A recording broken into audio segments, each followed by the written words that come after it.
Dapat unahin mo ng pag-aaral kasi sa love life. Kasi, Isa pa, Kesa sa love life o lalande, ganyan. Yan maganda. Yun yung natutunan ko din. 3 taon na rin ako walang boyfriend kasi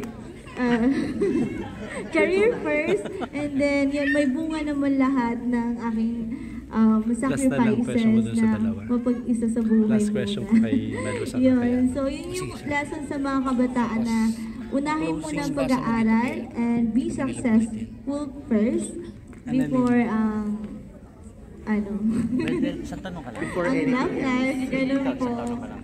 So, thank you. Alan, sa kanila. Sige po. Thank you, Miss Merab. We have Miss Astra Veltay. Ayan, bilang napabilang sa family of educators, sobrang laki ng impact sa akin ng movie na ito, no? Kasi napakaganda ng pagkagawa. Yung katanungan kanina kung based ba ito sa true story. Actually, inspired from true stories kasi marami namang nag-aaral. In fact, merong nag-aaral sa abogasiya na lagpas na 60 years old.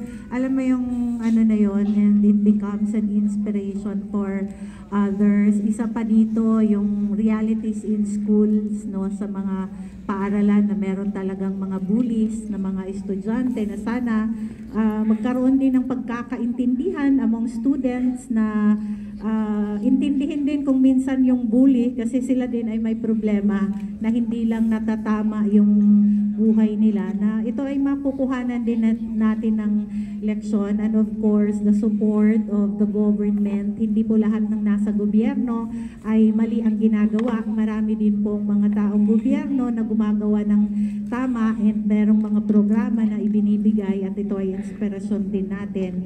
And of course, yung lesson din natin para sa mga volunteers na gusto nating saluduhan, kagaya ng buhay ng asawa ni Silay na isang fire volunteer. Marami pong fire volunteers natin sa lipunan na hindi na-recognize na sila yung natatawag natin during calamities. Right now na merong kalamidad, at ang buhay ng asawa ni Silay doon na played by Emilio Garcia, kahit nabubukid siya, binibigay pa niya yung sarili para sa iba na and there are firefighters present here right now na gusto din nating palakpakan at saluduhan, no, na binibigay nila yung walang kapalit na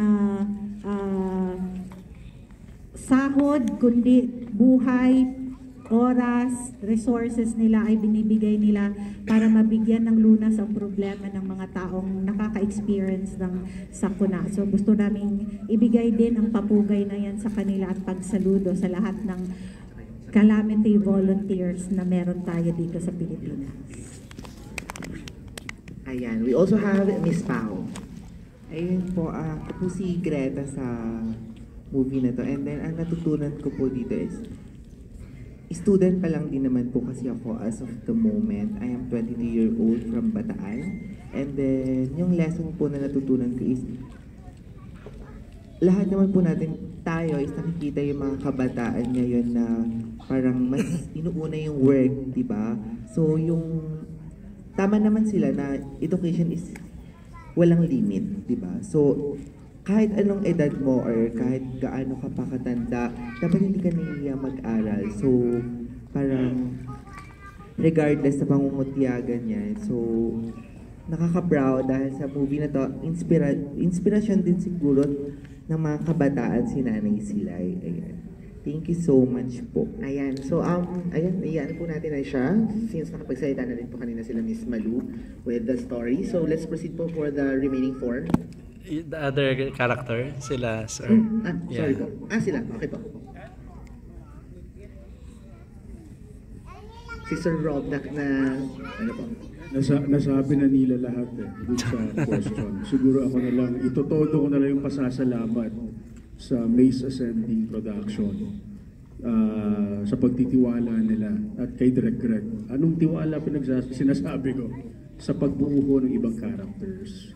So katulad nun ni Long Mejia, ni Emilio Garcia, at saka ni Moncheng Gutierrez, mga barkada natin, na nalambing ho natin para sa pelikulan to. Salamat din kay Direk Greg, no, na sa ibang projects niya before, sa casting, nakatulong din tayo. At pasasalamatan ko rin si Tita Malu at saka yung kanyang team. Kasi nung in-approach ko sila, sobrang ang bilis din ho mag-reply. And thankfully, eto na ho, nabuo na yung silay. So, Ma'am Rach, Direk Greg, salamat sa pagtitiwala. Kahit ho, cameo role, talagang napakalaking bagay ho ito. So, sana sa susunod na pelikula ng Maze Ascending, kasama tayo ulit. Kahit ho, PA lang ako, okay lang po sa akin. So, tsaka, nako, eto, ikukwento ko lang sandali. Madaldal naman din ako. Tuwan-tuwa ako dito kay Francine, sobra. Dahil nung nagkita kami sa set, si Francine kasi napakalaking artista. Isa sa the biggest teen star we have in the country.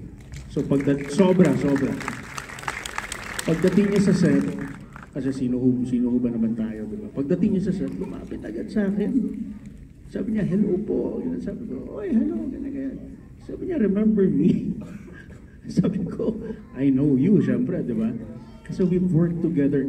My point is, sa isang napakalaking teen star, para lumapit, mag-approach at ipaalala yung project namin many years ago, nakita ko kung gaano siya napakabait at napaka-humble na bata. So, ako, wish ko sa'yo more, sobrang maximum level sa career.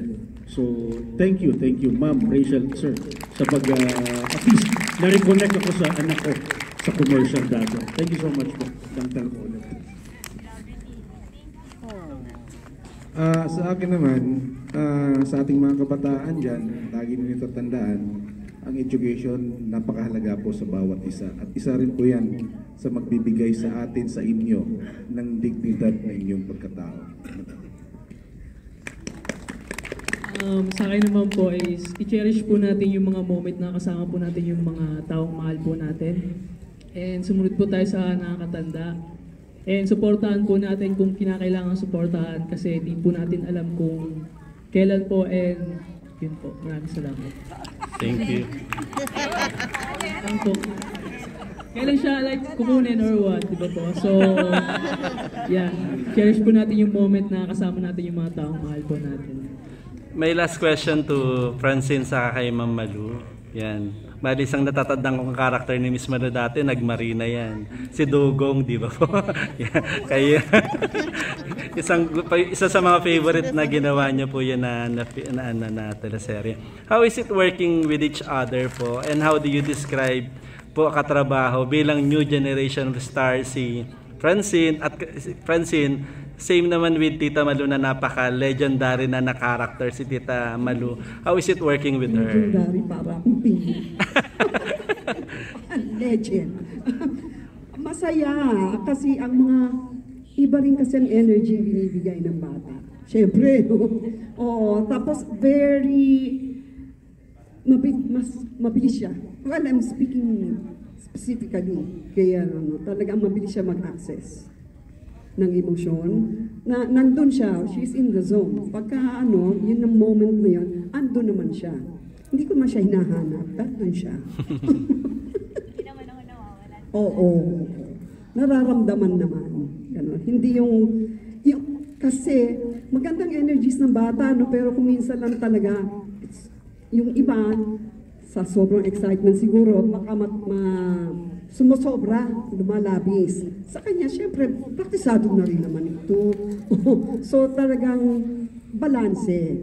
Yung natural, yung unawa dun sa script, sa teksto, at yung sensitivity at saka yung impulse, yung organic, yung authentic, yung kung ano yung nandun sa moment na yun, kung anong binibigay. Receptive naman siya. At bumabato naman siya. Pag di siya nagbato, ewan ko na lang. Thank you, Ma'am Malu. Francine, ikaw, how is it working with Ma'am Malu? Ako po, honestly, kinabahan po ako nung unang kita ko kay Tita Malu. Meron po siyang yung first na meeting natin ng tita, para kang merong intimidating aura talaga. Siyempre dito, given na mas matagal po kayo sa akin sa industriyang to, iba po yung pressure na makasama kayo sa isang eksena. Alam naman po natin, magaling si Tita Maru, so kailangan ko rin siyang abutin. Pero habang tumatagal po na nagkaka-eksena kami, mas nagkakaroon kami ng connection. Mas nagiging komportable po ako sa kanyang tawagin siyang Nana.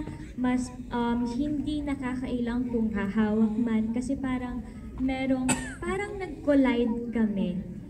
Lalo yung characters namin, na-embrace namin siya ng maayos, kaya rin po parang wala ring awkward kapag ka nag-e-eksena kami. Pero gaya po na sinabi ko kanina, it's an honor po for me para ma-share ang big screen with Tita Maru. Thank you everyone. Congratulations. Sana talaga maraming makapanood ng advocacy film na to. Kasi maraming makapanood ng advocacy film na to. Kasi talagang marami silang matututunan. Congratulations. Salamat po.